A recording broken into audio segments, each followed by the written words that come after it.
there is a person who does sculptures from stone. Let's say they do like a donut out of stone. They will say the donut is already in a stone. I just have to remove everything that's unnecessary. I see what is right now limiting me to be who I truly am. And I try to little by little remove these things.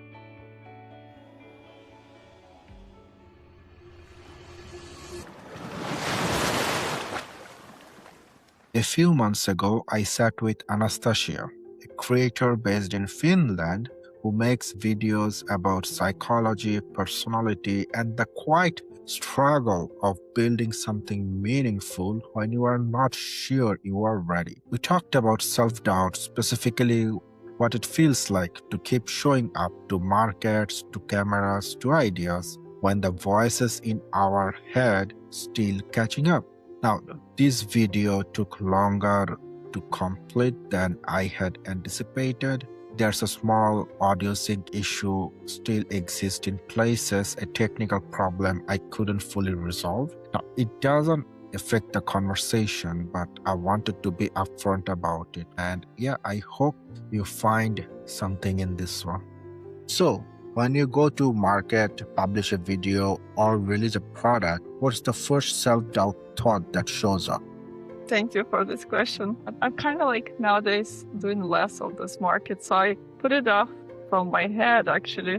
But now when I'm going back to memory line, I feel like obviously there was like two fears which were opposite to each other. One was that no one's gonna love what I'm selling and I'm just gonna be sitting there alone and no one will pay attention. Or people will love it and like I'll run out of products.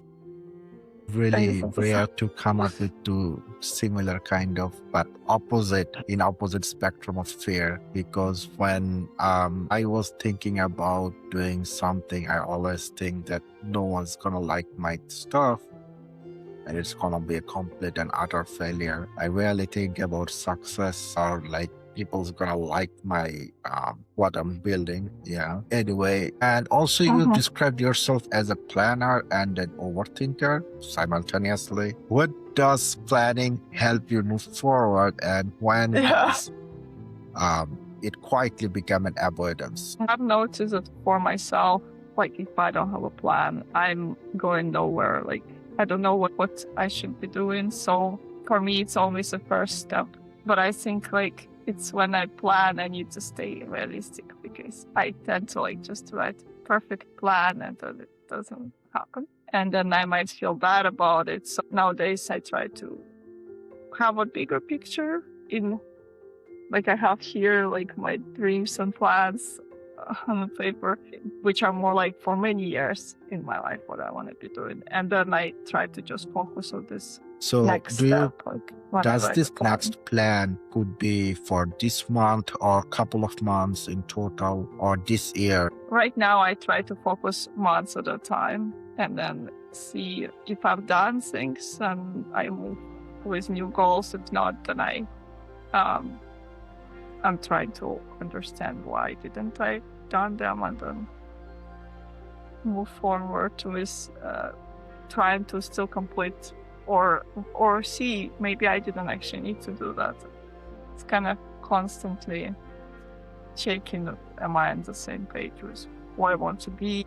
And how do you make the plan? Because the person you are right now, you're saying, because you have said that you make plans for a couple of years ahead in time. So the person you are right now will not be the same person when some of those plans that you made for, say, let's say 2030 will come to fruition. So how do you know that you are gonna be like that? Or is it just like, okay, I want to go in that general direction? Well, those things for many years ahead, it's less of a plan, it's more of a vision also. It's like, like something I want to do for the world and maybe experience. And it comes from heart, so it's not changeable. Like it doesn't really change so much because it's not about achieving something, it's more like creating something. It's a very general words, but like, for example, I know I want to write books one day so that I can tell stories which could change people's hearts. So it's like it's always been since I was a child, this dream and this vision for myself. So, but now I know that to become this kind of person, right now I kind of have this kind of philosophy that like I am already like this person, but there is this things which are limiting me to be that. Like you probably heard of this very cool analogy of someone saying like if there is a person who does sculptures from stone, let's say they do like a donut out of stone, they will say the donut is already in a stone. I just have to remove everything that's unnecessary. So that's kind of how I do my plans right now. Like I see what is right now limiting me to be who I truly am. And I try to like little by little remove these things. Like it could be habits, changing them, or learning new things, or understanding better myself, and so on and so forth.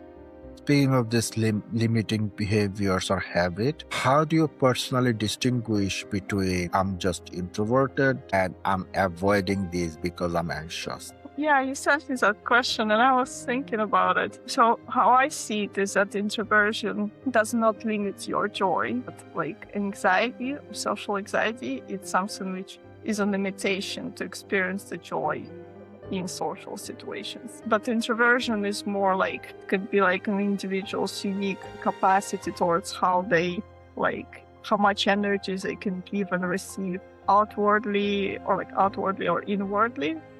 Because of that, they might feel like overstimulated or drained in social situation, but it's more like tired and they have to go and spend inwardly on something, like, for example, being by themselves, doing things alone, so then they can be recharged and yet again feel joy in social situations. So, sorry, what was your question? Exactly. So, question was, how do you personally distinguish between these two?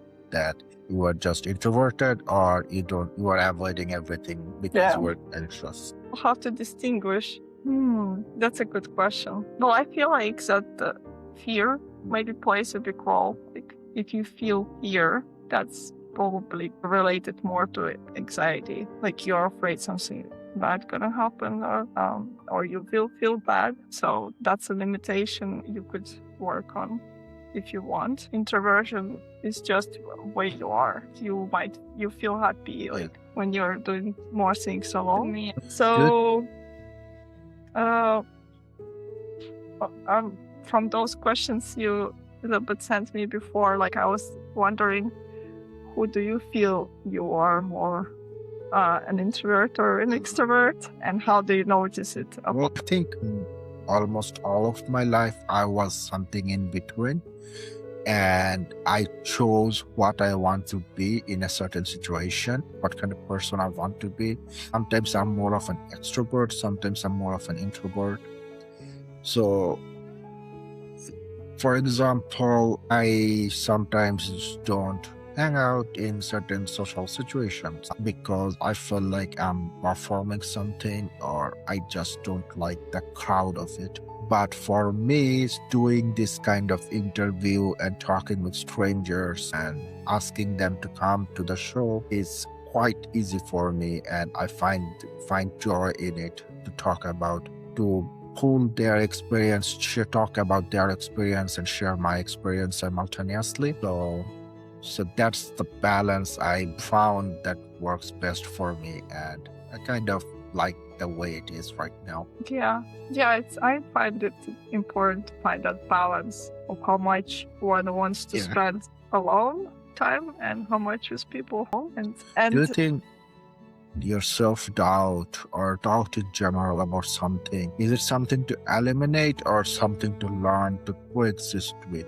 Doubt in yourself, right? In general. I've been studying the subject of doubt a little bit, and I want to dive into it even more because it's very interesting. But I see now doubt as a loss of focus. So when you're focused on something and you look straight into that, let's say, goal, and you go for it, So doubt would be you focusing away. You're like looking, oh no, I see things still haven't happened the way I want, or I see that other people didn't succeed in that, or I've seen that I before didn't succeed, or like it's like shifting your inner focus to that other direction. So it's about shifting it back towards like where you want to be and what you want to do. That's actually really good. I also want to know like what made you inspired, what inspired you to go more deep into psychology and into these different topics like doubt or other things that you made videos about. Yeah, just life actually. Like I wanna I feel happy when I connect to other people, and I feel limitations sometimes when I connect to people, like some things don't go as well. And then I have this, well, we all humans have this need of connection to others. And so then like I see studying psychology as one of the solutions to better understand. And in one hand, like it's one should be careful not to go too much into overthinking and into intellectualizing everything and basically avoiding your feelings this way somehow. But I think still, like if you honestly pursue answers to your questions, you will find these answers, and then you need to act on them. So psychology is one of the paths to better understand people and have happier relationships. Okay. For me. And another question was, what helps you to seek connection when you feel that you might not yet be there? Like you sent me a question about like what it feels like to show up when you're not yet there. So I wanted to ask you, what helps you to seek connection even when you feel like you're not like perfect, or exactly what? There are two parts in it. Like in my brain, I already know that perfection is an illusion. It will not happen in my life, in our life.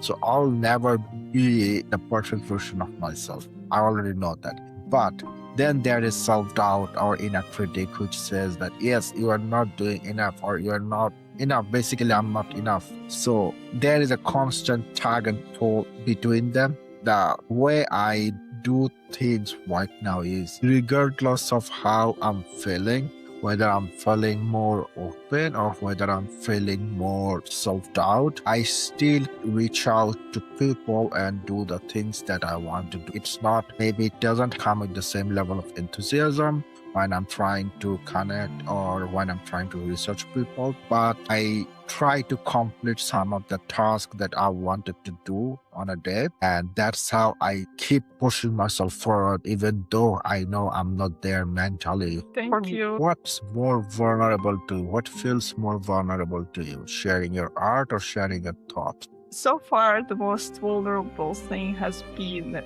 sharing what I write. That's why I haven't yet published this. But when I write anything, it can be fictional story or it can be non-fictional, like from my life. I've noticed that it's hard to share it with anyone, and even with people with who I share everything, like my husband, for example.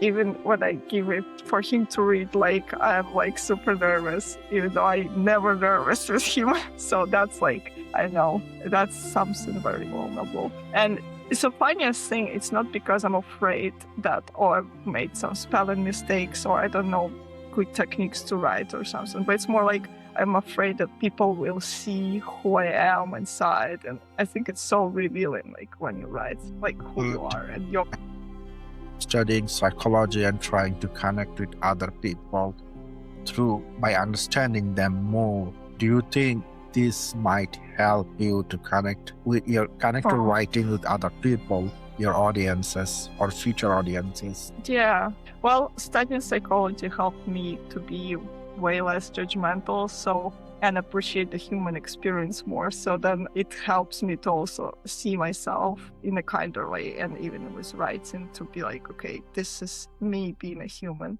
And I hope some people can relate. Do you think people overestimate how much others judge them, including writers, creators? Like, do you think people overestimate or underestimate this judgment thing that you talked about, that you have overcome through studying psychology? Yeah. Well, I think it's especially because of the internet nowadays. like it's so easy to see people judge each other online. So that becomes scarier because of it. Like, and there is this fear of like abandonment that like involved in it when, especially in a culture of canceling culture nowadays online, where someone made a mistake, and especially celebrities when they do something wrong and everyone judges them, and because of that I feel like it became a bigger problem than it should be. But it's part of what we're all experiencing now, so it must be what we need to experience.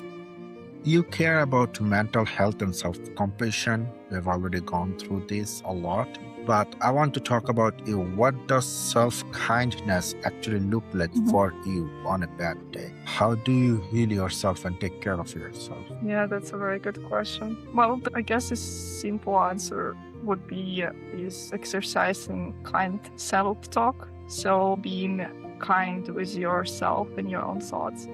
So that's but that's not always easy to do because we have the inner critic, which we need to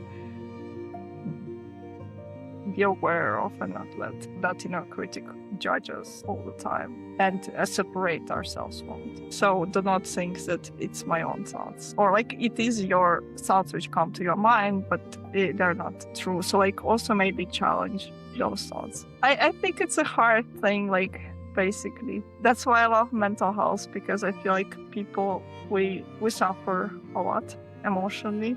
More and more I'm starting to realize how important, once again, like connection and friendships are, and family and good relationships, because I think actually ideally is also having these people around who can be there for you when you feel bad, and you're being there for them when they feel bad. That's probably best medicine. Being there for each other. And finally, I also want to know, if we fast forward 10 years, what kind of person do you hope to be through all of this self-doubt? Actually, through all of this, not even self-doubt, through your life experience, what kind of person do you hope to become?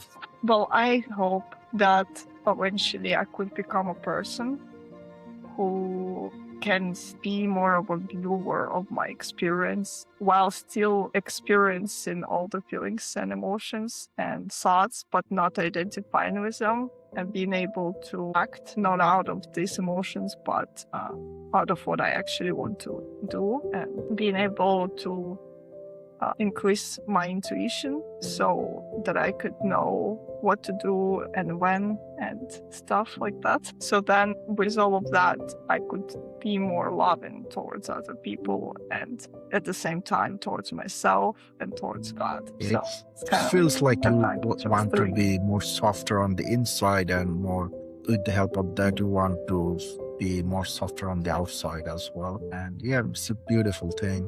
We all need soft and kindness in our life. Yeah, I think it's a beautiful place to live it. And thank you for being honest about your experience. I hope I will get to do this kind of a talking and experience more. Thank you. Share our experience more. Take care. Thank you for inviting me.